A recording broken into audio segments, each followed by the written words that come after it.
السلام علیکم ورحمۃ اللہ وبرکاتہ۔ کلاس 16 بی کے نوٹس آپ کے سامنے ہیں۔ Exercise page number 53۔ کلاس 16 اے میں ہم نے دو الفاظ پڑھے تھے، ھذا اور ھذہ۔ ترجمہ آپ کو آنا چاہیے، اشارہ کرنے کے لیے استعمال ہو قریب کی۔ اور کلاس 16 بی میں ہم نے دو الفاظ پڑھے ہیں، ذالکا اور ٹھیک ہے، یہ بھی اشارے کے لیے استعمال ہوتے ہیں اور اس دور کے لیے۔ اور سب کا ترجمہ کیا ہوتا ہے؟ ان دو کا یہ ترجمہ کرتے ہیں ہم، اور ان دو کا وہ ترجمہ کرتے ہیں، ٹھیک ہے۔ اب ہم ایکسرسائز میں دو ورڈ اور سیکھ لیتے ہیں، قرآن بہت زیادہ استعمال ہوتے ہیں یہ ورڈ۔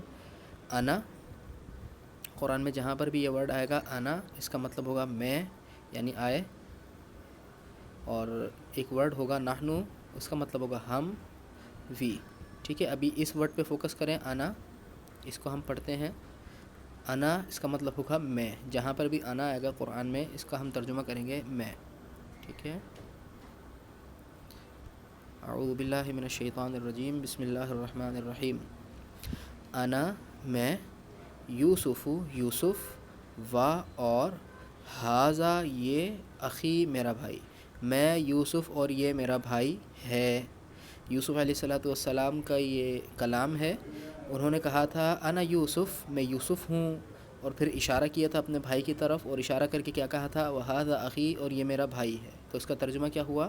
میں یوسف ہوں اور یہ میرا بھائی ہے۔ انا میں، خیر بہتر ہوں، من سے، ھذا یہ، ٹھیک ہے، یہ سے۔ آپ کو معلوم ہونا چاہیے کبھی ہم اردو میں قریب کے اشارے کے لیے یہ کا لفظ استعمال کرتے ہیں اور کبھی اس کا لفظ استعمال کرتے ہیں۔ اس بھی اشارہ ہے، اردو میں دو لہجے ہیں، یہ اور اس، عربک میں ایک ہی لہجہ ہے، تو ہم یہاں پہ یہ ترجمہ نہیں کریں گے۔ اگر یہ کریں گے تو عجیب سا ترجمہ ہو رہا ہے یہ سے، تو یہ اس ترجمہ کریں گے۔ یہ ابلیس نے اللہ تبارک و تعالیٰ سے کہا تھا کہ میں بہتر ہوں اس سے، یعنی آدم سے، آدم کی طرف اشارہ کر کے کہا تھا میں آدم سے بہتر ہوں، میں بہتر ہوں آدم سے۔ اسی طرح انا میں، خیر بہتر ہوں، منہ اس سے، انا خیر منہ ہے، اس نے جملے کا ترجمہ ایک ہی ہے، یہاں پہ اشارہ جملہ آیا ہے اور یہاں پر ضمیر کے ساتھ وہی بات کہہ دی گئی، ٹھیک ہے۔ ہو کا ترجمہ کیا تھا؟ وہ، ٹھیک ہے، منہ اس سے، انا خیر منہ اس سے، تو دونوں جملوں کا ترجمہ ایک ہی ہے، لکھنے کا اسٹائل الگ ہے۔ اسی طرح انا میں، اللہ اللہ، انا اللہ میں اللہ ہوں۔ اللہ تبارک و تعالیٰ نے حضرت موسیٰ علیہ السلام سے یہ کلام کیا تھا جب موسیٰ علیہ السلام جنگل میں گئے تھے درخت کے پاس، تو وہاں سے ایک ندا آئی تھی، اور وہ ندا یہ تھی، انا اللہ، میں اللہ ہوں، اے موسیٰ میں اللہ ہوں، لا الہ کوئی الہ نہیں، الا انا سوائے میں، مگر میں اللہ ہوں، میرے علاوہ کوئی الہ نہیں۔ اب آپ دیکھیں اوپر سوال کیا لکھا ہوا ہے، مکمل جملوں کا ترجمہ کریں، یعنی آپ جملہ پڑھیں، ایک ایک لفظ کو سیکھیں، سمجھیں، اور پھر اس کا مفہومی ترجمہ کرنے کی کوشش کریں۔ ضروری نہیں ہے کہ آپ لفظ کے نیچے اسی کا ایگزیکٹ ترجمہ لکھیں، بس آپ نے ایگزیکٹ ترجمہ سمجھ لیا، اب اس کو ایک مفہوم کے اعتبار سے ترجمہ بنانے کی کوشش کریں۔ دیکھیں اگر اس کا لفظی ترجمہ کروں تو اس کا لفظی ترجمہ ہوگا میں اللہ ہوں، نہیں کوئی الہ مگر میں۔ اب اس کو میں مفہومی ترجمہ کروں تو کیا ہوگا؟ میں اللہ ہوں، میرے علاوہ کوئی الہ نہیں، تو اس پورے کا ترجمہ میں نے کیا کر دیا؟ میرے علاوہ کوئی الہ نہیں، میرے علاوہ کوئی الہ نہیں۔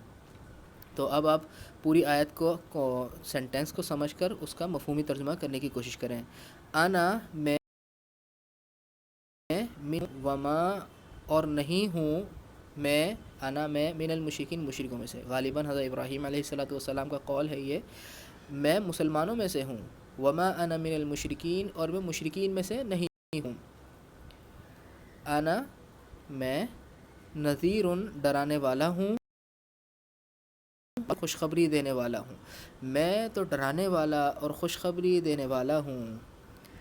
انما صرف، انا میں، بشر انسان، مثل جیسا، کم تمہارے، مثلکم تمہارے جیسا، صرف میں انسان ہوں تمہارے جیسا، یہ اس کا لفظی ترجمہ ہو گیا۔ اب اس کو ملا کر ترجمہ کوشش کریں، میں تو محض، میں نے ان نام کا ترجمہ کیا کر دیا؟ محض، میں تو محض تمہاری طرح کا ایک انسان ہوں، میں تو محض ایک تمہاری طرح کا ایک انسان ہوں۔ مثلکم تمہاری طرح. اس کے آگے آ جائیں. انما صرف انا میں رسول ربک تیرا رب. سوری یہاں پہ لکھنے میں غلطی ہو گئی ہم سے. یہاں پر جو ہے یہ ورڈ کاٹ دیں. یہ یوں لکھا ہوا ہے. یہ انشاءاللہ ہم ٹھیک کر لیں گے نوٹس میں. رائٹر سے غلطی ہو گئی لکھنے میں. ربی کی ہے اصل میں. ٹھیک ہے, کا نہیں تھا, کی تھا. ربی کی, یہاں پہ جو زبر کا لگا ہوتا نا, یہ نہیں تھا. اب آپ کو معلوم ہونا چاہیے زبر مذکر کے لیے آتا ہے اور زیر مؤنث کے لیے آتا ہے. انما انا رسول ربی کی, میں تو محض تیرے رب کا رسول ہوں. تو رسول ربی کی یہ پیچیدہ مرکب نسبتی ہے. تیرے رب کا رسول, یہ حضرت مریم علیہ الصلاۃ والسلام کو جبرائیل علیہ الصلاۃ والسلام نے کہا تھا. رسول کا ترجمہ ہوتا ہے میسنجر, پیغام دینے والا. تو اللہ تبارک و تعالیٰ نے حضرت جبرائیل کو یہاں پر رسول بولا ہے. تو حضرت جبرائیل علیہ الصلاۃ والسلام نے مریم علیہ الصلاۃ والسلام سے مخاطب ہو کے فرمایا تھا, ڈرو نہیں, میں تو محض تیرے رب کا پیغام دینے والا ہوں, میں تو محض تیرے رب کا رسول ہوں, مجھ سے نہیں ڈرو. پھر میں اللہ کا فرشتہ ہوں, میں اللہ کی طرف سے تیرے لیے پیغام لے کر آیا ہوں. پھر وہ پورا قصہ ہے. تو اس کا ترجمہ کیا ہوگا؟ میں تو محض تیرے رب کا رسول ہوں, میں تو محض تیرے رب کا رسول ہوں. اور رسول کا میں نے ترجمہ بتا دیا, پیغام دینے والا. میں تو محض تیرے رب کی طرف سے پیغام دینے والا ہوں. یا ایھا الناس, لوگارے والا مبین کھلا. تو اس کا ترجمہ ملا کے کریں گے, واضح ڈرانے والا, کھلا ڈرانے والا. اے لوگو, میں تو محض تمہارے لیے کھلا ڈرانے والا ہوں. یہ اللہ کے نبی صلی اللہ علیہ وسلم نے اپنی قوم سے فرمایا کہ اے لوگو, میں تو محض تمہارے لیے کھلا ڈرانے والا ہوں. میں زبردستی تم سے اسلام قبول نہیں کرواتا, میں صرف ڈراتا ہوں, اللہ کا پیغام سنا دیتا ہوں.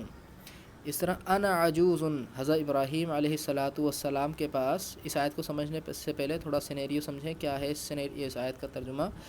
کہ حضرت ابراہیم علیہ الصلاۃ والسلام کے پاس اللہ کے بھیجے ہوئے فرشتے آئے اور فرشتوں نے خوشخبری دی کہ اللہ آپ کو اولاد کی, بیٹے کی خوشخبری دیتا ہے. ابراہیم علیہ الصلاۃ والسلام کی عمر 80 ابف تھی, 85 مفسرین لکھتے ہیں. تو ان کی بیوی جو تھیں وہ پیچھے کھڑی سن رہی تھی. تو جب فرشتوں نے خوشخبری دی تو ان کی بیوی نے بے ساختہ ہو کے یہ الفاظ کہے تھے. اب یہ حضرت ابراہیم علیہ الصلاۃ والسلام کی زوجہ محترمہ بیوی کے الفاظ ہیں, حضرت ابراہیم علیہ الصلاۃ والسلام کی. ٹھیک ہے, اب وہ یہ الفاظ کیا کہے تھے انہوں نے بے ساختہ خوشخبری سننے کے بعد؟ انا, میں, عجوز, عجوز کا ترجمہ ہوتا ہے بہت بوڑھی, جس کا ہم ایک ترجمہ کرتے ہیں بانجھ. میں بانجھ ہوں. انا عجوز, میں بانجھ ہوں. وہذا, اور یہ, اپنے شوہر یعنی حضرت ابراہیم کی طرف اشارہ کر کے فرمایا, اور یہ, انا عجوز, میں بانجھ ہوں, میں بہت بوڑھی ہوں. وہذا, اور یہ, بعلی, بعل کہتے ہیں شوہر کو. ٹھیک ہے, بعلن, ٹھیک ہے, خاوند. بعلن کہتے ہیں خاوند کو, خاوند. بعلی, میرے خاوند, اور یہ میرے خاوند, شیخن, بہت بوڑھے ہیں. شیخ یعنی عمر رسیدہ, یہ میرے شوہر بھی عمر رسیدہ ہیں. میں تو بانجھ ہوں, میں تو بڑی بوڑھی ہوں. وہذا بعلی, اور یہ میرے شوہر شیخن, بوڑھے ہیں, اور یہ میرے شوہر بھی بوڑھے ہیں. تو بے ساختہ ہو کے انہوں نے یہ الفاظ کہے تھے کہ میں تو بوڑھی ہوں اور میرے شوہر بھی بوڑھے ہیں. بے شک یہ سے مراد وہ بات, یعنی جو بات فرشتوں نے کہی ہے, بے شک یہ بات, بے شک یہ, لا واقعی شیء عجیب چیز ہے. بے شک یہ تو واقعی عجیب چیز ہے, یہ تو واقعی بہت عجیب بات ہے. یہ تو کہ اس عمر میں اللہ تبارک و تعالیٰ نہیں تھا, بس ایک بے ساختہ جو الفاظ نکلتے ہیں نا, تو اسی لیے یہ الفاظ نکلے. تو اس لیے بے ساختہ الفاظ اگر نکل جائیں تو فوراً اگر اسے رجوع کر لیا جائے تو گناہ نہیں ہے. تو یہ وہ الفاظ ہیں جو بے ساختہ ایک انسانیت کے اعتبار سے, انسان ہونے کے اعتبار سے ان کے اندر سے جو نکلے تھے کہ میں تو بوڑھی ہوں اور یہ میرے شوہر بھی بڑے بوڑھے ہیں, یہ تو بڑی عجیب بات ہے. تو نیچے آئیں, نحن مسلمون. اب ہم نے سیکنڈ ورڈ کیا پڑھا تھا؟ پہلا تو انا پڑھا تھا, انا کی ساری مثالیں ہم نے پڑھ لی. میں, ٹھیک ہے, بہت آسان سی بات ہے, انا کا مطلب میں. اور سیکنڈ وکیبلری آج کی ہم نے کیا سیکھی ہے؟ ہم. نحن, ہم, وی. تو یہاں پر ہم نے دیکھا نحن عابدون, ہم عابد. عابد کسے کہتے ہیں؟ عبادت گزار. تو عابدون جمع ہے, ہم عبادت گزار ہیں.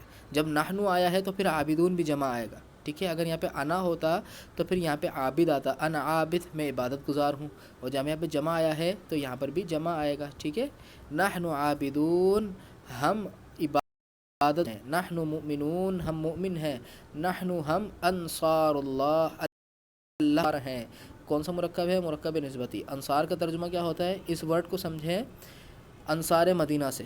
ٹھیک ہے. جو اللہ کے نبی صلی اللہ علیہ وسلم جب ہجرت کر کے آئے تھے تو جن لوگوں نے, جن صحابہ نے مدینہ میں رہتے تھے, جنہوں نے اللہ کی مدد, اللہ کے نبی صلی اللہ علیہ وسلم کی مدد کی تھی, تو ان کو کیا لقب ملا تھا؟ انصار کا, یعنی مدد کرنے والے. انصار کا مطلب کیا تھا؟ نصرت کرنے والے, مدد کرنے والے. تو انصار اللہ, اللہ کی مدد کرنے والے, مرکب نسبتی ہے نا, اللہ کی مدد کرنے والے. تو حضرت عیسیٰ علیہ السلام کے ساتھیوں نے کہا تھا نحن انصار اللہ, ہم اللہ کی مدد کرنے والے ہیں, یعنی ہم اللہ کے دین کی مدد کرنے والے ہیں, ہم اللہ کے رسول کی مدد کرنے والے ہیں, ہم اللہ کے احکامات کی مدد کرنے والے ہیں, جو اللہ بولے گا ہم اس کی مدد کرنے والے ہیں. تو انہوں نے کیا بولا تھا؟ نحن انصار اللہ, ہم اللہ کی مدد کرنے والے ہیں. تو اس کا لفظی ترجمہ کیا ہوگا؟ ہم اللہ کی مدد کرنے والے ہیں. ترجمہ کرتے وقت مفسرین بریکٹ میں لکھتے ہیں ہم اللہ کے دین, یہ وہ بریکٹ میں لکھ دیتا ہے کے دین, یعنی اللہ کی مدد تو کوئی کر ہی نہیں سکتا, تو اللہ کی, ہم اللہ کے دین کی مدد کرنے والے ہیں. نحنو, ہم, اولیاء, مددگار, کم, تمہارے, ہم تمہارے مددگار ہیں. اولیاء ولی کی جمع ہے مددگار. ٹھیک ہے. ہم تمہارے مددگار ہیں. اللہ تبارک و تعالی مومن بندوں کو مخاطب کر کے ہوئے کہہ رہا ہے او مومنو, ہم تمہارے مددگار ہیں. اگر یہ یقین بن جائے ہمارا کہ اللہ ہمارا مددگار ہے, تو پھر واللہ یہ دنیا کی مشکلیں گزارنا, سہنا ہمارے لیے بہت آسان ہو جائے گا, کہ اللہ ہمارے بیک پہ ہے, اللہ ہماری مدد کرے گا انشاءاللہ. تو نحن اولیاؤکم, ہم تمہارے مددگار ہیں, فی الحیات الدنیا, دنیا کی زندگی میں بھی, والآخرہ, اور آخرت میں بھی. اصل میں ہمارا یقین ہی ختم ہو گیا کہ اللہ ہماری مدد کرنے والا ہے. ہمارا یقین اسباب پر بن گیا ہے کہ اسباب ہوں گے تو کام ہوگا. اللہ فرماتا ہے من یتوکل علی اللہ فہو حسبہ, جس نے اللہ پر توکل کر لیا اللہ اس کے لیے کافی ہو گیا. اللہ ہمیں توکل کی توفیق عطا فرمائے, آمین. اچھا, ہم نے دو کیب سیکھیں, انا اور نحنو. اب ایک چھوٹا سا رول بتا رہا ہوں, اس کو بہت دھیان سے سنیں, بہت دھیان سے سنیں, بہت دھیان سے سنیں. یہ 5 مثالیں دی ہیں اس رول کی. رول پڑھ لیتے ہیں. جملے میں, یعنی ایک جملہ لکھا ہوا ہے, جملے میں ایک ساتھ 2 ہم معنی الفاظ, یعنی 2 الفاظ ایسے ہیں جن کا ترجمہ سیم ہے. ہم معنی کہ اگر دونوں کا الگ الگ ترجمہ کریں تو دونوں کا ترجمہ ایک برابر ہے, ایک جیسا ہے, تو پھر وہ کلام میں 2 ایک ساتھ کیوں آ گئے؟ جملے میں ایک ساتھ 2 ہم معنی الفاظ جمع ہونے سے جملے میں تاکید پیدا ہو جاتی ہے. اگر کسی جملے میں برابر برابر ہم معنی الفاظ لکھے ہوئے ہیں, یعنی 2 برابر برابر ایسے الفاظ لکھے ہوئے ہیں جن کا ترجمہ سیم ہے, تو پھر ہم اس جملے میں تاکید پیدا ہو جاتی ہے. اس کو مثالوں سے سمجھتے ہیں ہم. انی, سب سے پہلے انی کا ترجمہ کریں.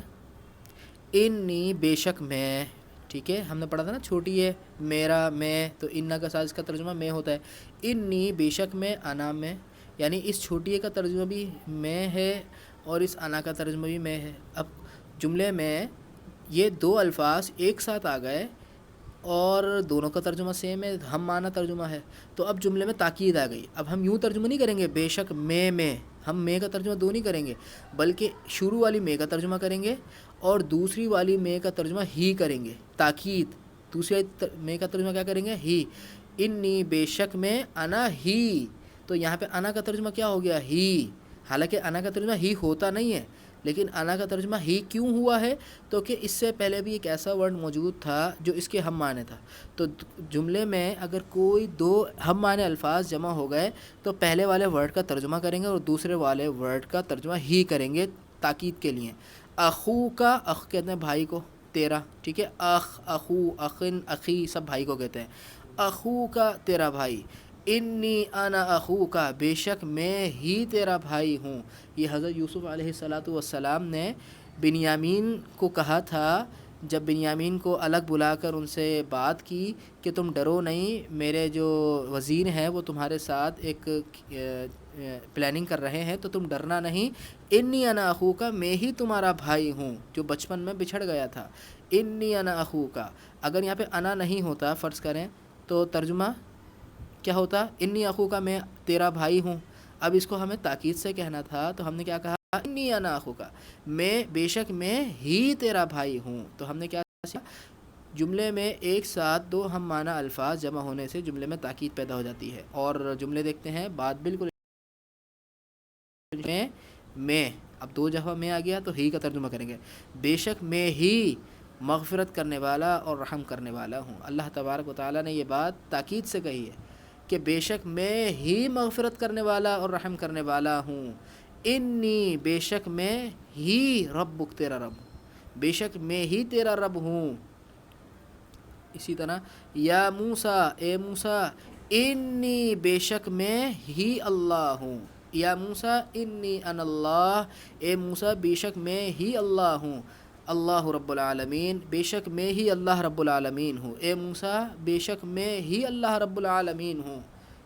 اللہ ہوں جو تمام جہانوں کا پالنے والا ہے. اے موسیٰ بے شک میں ہی اللہ رب العالمین ہوں. ہم اردو بھی کہتے ہیں نا اللہ رب العالمین، تو یہ پورا لفظ آ گیا. اس کا ترجمہ کریں گے تو اللہ تمام جہانوں کا پالنے والا، بے شک میں ہی اللہ تمام جہانوں کا پالنے والا ہوں. اسی طرح آخری مثال ہے آج کی، انی، بے شک میں ہی واضح ڈرانے والا ہوں. اب دیکھیں اس جملے میں غور کریں، اصل جملہ کیا تھا؟ انا نذیر، میں ڈرانے والا ہوں. بس باقی جتنی بھی چیزیں ہیں نا وہ تاکید کے لیے آئی ہیں. غور کریں کہ اصل میں یہ جملہ ایسا تھا، بس انا نذیر، ٹھیک ہے. باقی جتنی بھی انا آیا یہ ایک تاکید ہوتی ہے، چھوٹی ہے دو ایک ساتھ آ گئی یعنی نہ، تو ان میں سے کوئی سا بھی ایک ورڈ ایک تاکید کے لیے مان لیں، پہلی تاکید دوسری تاکید، ٹھیک ہے. تو یہ تاکید ہے، جملہ اتنا سا ہے، میں ڈرانے والا ہوں. یہ مبین بھی تاکید ہے کہ واضح ڈرانے والا ہوں، بعد میں تاکید پیدا کرنے کے لیے کہ ایم آئی نہیں ہوں، میں واضح کھلم کھلا ڈرانے والا ہوں. تو آج ہم نے کیا سیکھا کہ حاضہ حاضی کی تو اچھی خاصی مثالیں ہم نے کر لیں، وہ ترجمہ آپ کریں گے. پھر انا اور نحنو کا ورڈ سیکھا، اور انہی ورڈ پر ہم نے ایک رول سیکھا کہ اگر جملے میں دو ہم معنی الفاظ جمع ہو جائیں تو اس جملے میں خود بخود تاکید پیدا ہو جاتی ہے. ان دو ہم معنی الفاظ میں سے ایک کا معنی کریں گے صحیح جو اس کا اپنا معنی ہے، اور دوسرے کا معنی ہی کریں گے. اس کو اچھی طرح دیکھیں. اب آپ کی بہت امپورٹنٹ کلاسز شروع ہو گئی ہیں. اگر یہاں پر آپ نے سستی کی تو پھر آپ آگے نہیں چل پائیں گے. ان چیزوں کو کلیئر کرتے ہوئے چلیں، اور یہ مشکل نہیں ہے چیزیں، میں بار بار کہہ رہا ہوں، ذہن سے نکال دیں، یہ آسان ہے. پہلی دفعہ پڑھنے میں ہر چیز مشکل لگتی ہے، بس ایک تہیہ کر لیں کہ ہمیں کرنا ہے انشاءاللہ. اور ہمارا سلیبس صرف قرآن ہے. جب ایک دفعہ ایک آیت سمجھ لی، اب زندگی میں کبھی بھی سامنے آئے گی تو انشاءاللہ اس میں محنت کرنے کی ضرورت ہی نہیں ہے، بس شروع میں ایک دفعہ کی محنت ہے. تو اللہ سے دعا کریں کہ اللہ مجھے بھی توفیق عطا فرمائے، استقامت عطا فرمائے، اور اس کو اس میں برکت عطا فرمائے. سبحانک اللہم و بحمدک، اشہد ان لا الہ الا انت، استغفرک و اتوب الیک.